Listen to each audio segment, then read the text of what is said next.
Okay, I'm back with part 2. This is the actual, we're filming the video interview. Are you ready? So you should have reviewed part 1, and the biggest thing was research the questions, potential answers. Before you actually get on film, let's do a couple things. My degree is actually in communications. I taught public speaking way back when I was younger, but I still remember a few things.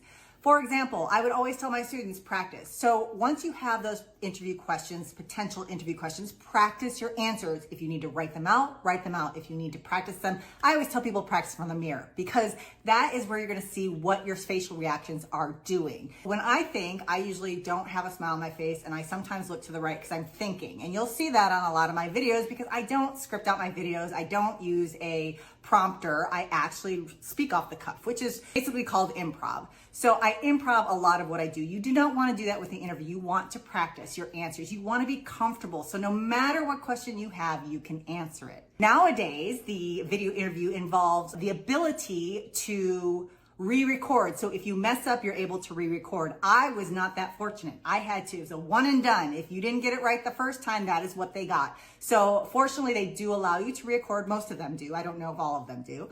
But I would recommend highly to practice. And practice smiling while you're talking, so that when you're talking, you're smiling. And even though it feels very weird, you're still doing it. Next, make sure you are dressed appropriately, please. Please do not do this if you're already a flight attendant for another airline, do not do it in that uniform.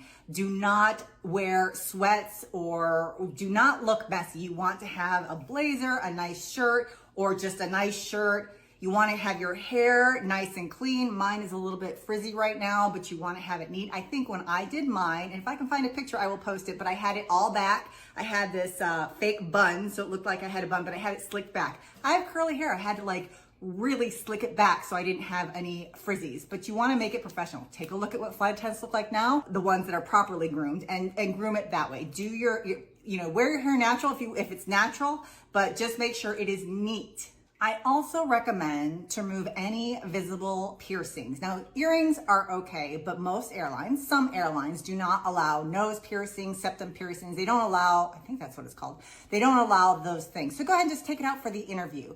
Now, there are some airlines that do allow piercings after you go through the training, after you are on probation, so they don't allow that. If you have tattoos that are visible, go ahead and cover them up. You do not want visible tattoos. Again, some airlines do allow tattoos, but for the interview, I highly recommend just hiding it all because you don't know what they want. So until you are for sure that you can actually wear the nose ring or show your tattoos, just cover them up. Look professional for the interview. You want to maintain good posture. So when you are speaking to the camera, and again, speaking to a camera, especially if you're like in my generation, does not come naturally because you want to look at yourself. So if I'm looking at myself in the camera right now, it doesn't even look like I'm looking at the camera. Give eye contact. They want to see that you have eye contact, which means you got to look at that little dot that is the camera and not at yourself. And that includes during the interview video, because a lot of times we want to see how we look on the video interview. And I believe I think you can rewatch them to check it,